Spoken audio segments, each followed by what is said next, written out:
Bucknutters. Welcome to the Bucknuts Morning 5 here on Wednesday, May 24th, 2017. I am Dave Biddle. Very happy to be joined by Jonah Booker.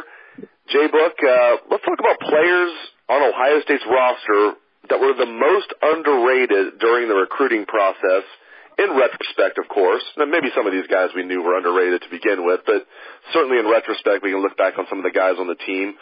Let's start on the offensive side of the ball. We'll move to defense later, but let's start on offense. Maybe give me one or two guys who you think are the kind of the guys that are the most underrated when we look back on their recruiting process. Yeah, on the offensive side of the ball, I mean, you probably have to look at Billy Price. I mean, he was coming in as a defensive prospect. He really couldn't find his niche within the program, and then all of a sudden he turned into an All Big Ten offensive lineman and an All-American. So I'm pretty happy the way he's transformed his game. He's going to provide valuable leadership on the offensive side of the ball. I tell you, let me think who else on the offensive side of the ball. I mean, when you say underrated, it's kind of hard because the team recruits so well. The team is basically stacked with 4 and 5 stars. So I'm going to go with Billy Price just because we really didn't see this type of upward projection with him being a first-team All-American and potential first-round offensive lineman being drafted in the NFL. I like it. I like it a lot. I'm going to go with Joe Burrow. He's a guy that was a 3-star recruit for much of the process. I think he finally got the bump to a 4-star, if I'm not mistaken.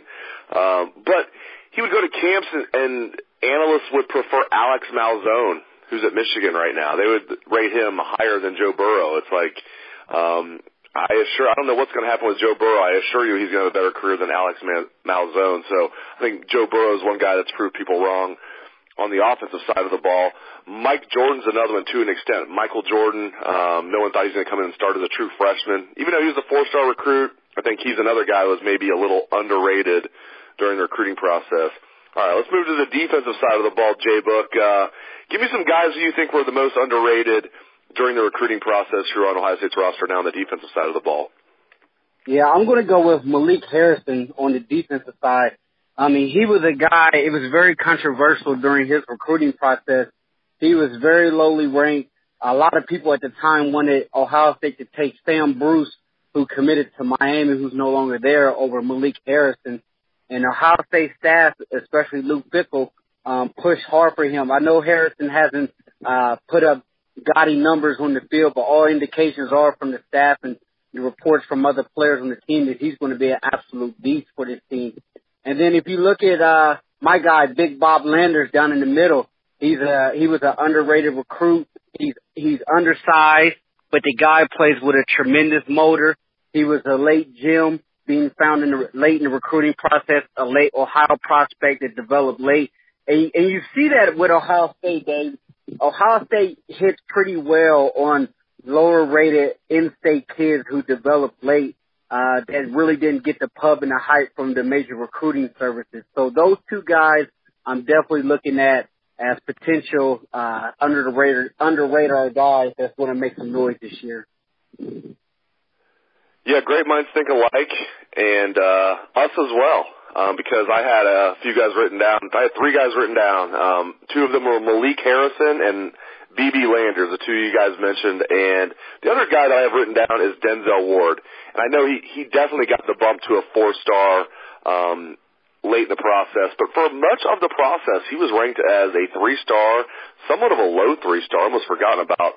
Tore it up as a high school senior. I mean, he was good throughout his career, but really his senior year, he really tore it up. And this is a kid, as we all know, J-Book, that last year, I mean, he's splitting time with Garyon Conley and Marshawn Lattimore in that 3-man rotation. I mean, what a feather in his cap that he is splitting time with a pair of future first-round picks, and this is a kid when Ohio State offered him and he accepted was a 3-star recruit. So just talk about Denzel Ward and how he, maybe because of his size or whatever it might have been, has really proved the recruiting analysts wrong.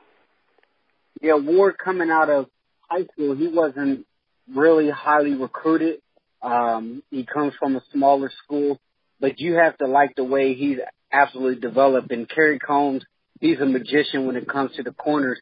And Kerry Combs, I remember, Dave, you interviewed Kerry Combs and was asking him about the corners, and he was saying that Denzel Ward is just as as good as those other guys who just got drafted. He was splitting time, as you mentioned. So that's a guy, but his speed is something tremendous. It's off the chart. Out of all the guys that's been drafted in the first round coming out of Ohio State at corner, he's probably the fastest top-end speed guy.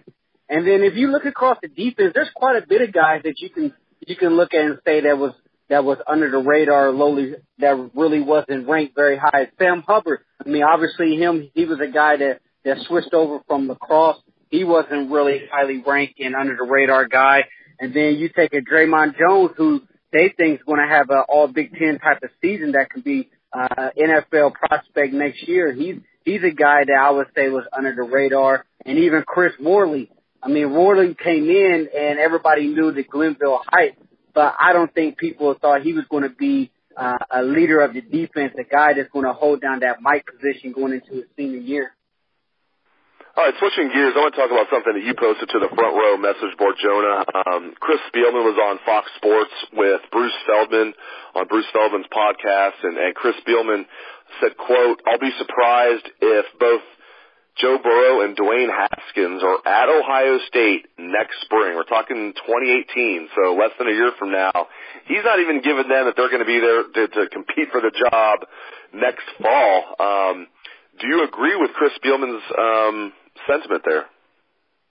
I don't agree with him, what he's saying, but I think what Spielman was trying to come across, and he really didn't make himself very clear, is he was trying to say that the loser of that quarterback battle is no longer going to be at Ohio State.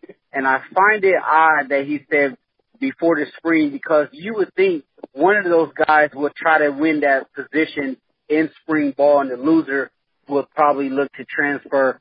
And the thing that Spielman is making the point of, with JT coming back this year, it's delaying the showtime of either one of those guys, whoever's going to be the number 2 quarterback. And I think this is going to be a situation that's going to play out for a long period of time. I don't think Urban's really going to really declare who's the quarterback. As Pat Murphy said, he may do a 2A or 2B, or, put them on the depth chart evenly so that he's keeping both guys happy. But it's going to be an interesting dynamic. Another guy that I can see maybe looking elsewhere to Tate Martell was Emory Jones coming in. I mean, this quarterback room is absolutely stacked. Obviously, it's going to be very, very difficult to keep everybody happy. There's not enough footballs to go around. You have dynamic guys that's going to be developing at a high rate under Coach Dave. So Spielman, he's making the point that, hey, one of these guys are going to be gone. There's no way both of those guys are going to be leaving, but I can see a situation where one of those guys would want to leave, but it would make it very difficult, because either way, if you leave, you're going to have to sit out another year. But I wouldn't be surprised if Urban tried to do a 2-quarterback type of situation. Yeah, and before I let you go, if you had to guess right now, I mean, in 2018, obviously this is JT Barrett's last year, entering fall camp of 2018, do you still think Joe Burrow, Dwayne Haskins, Tate Martell, are all 3 of them on the roster? And let's just assume Emory Jones is going to be there as well, so all 4 of them. But those 3 in particular, do you think all 3 of them will be on the roster, or do you think one of them will transfer before the 2018 season starts? I think one of them will be gone, Dave. And the thing that really troubles me, which is going to be a major, major decision with Urban Meyer that can have ramifications for the program, is you better choose right, because if one of those guys transfer, they're so talented, you could have a situation where those guys go and become a senior, fifth year starter at another program and get drafted in the top 10 of the NFL draft. Now, that would be complete egg on the face of Urban Meyer if you say, hey, I chose the other guy, and then the guy that transferred becomes a first-round NFL quarterback. That's what type of ceiling we're dealing with these guys, especially with Haskins in that live arm. So if you're going to make a decision, it better be the right one, because it could be long-time ramifications for the football program if they choose the wrong person. Well, one great decision I made was to have Jonah Booker on the show this morning. He always comes strong. J-Book, you are the man. I appreciate your time and your insights. You can catch his column every week on Bucknuts. It is Outside Columbus. Thank you very much, Jonah Booker, and thanks to all the listeners for tuning in to the show. I appreciate it. Hope you have a great day. Let's hear some Buckeye swag, best damn band in the land.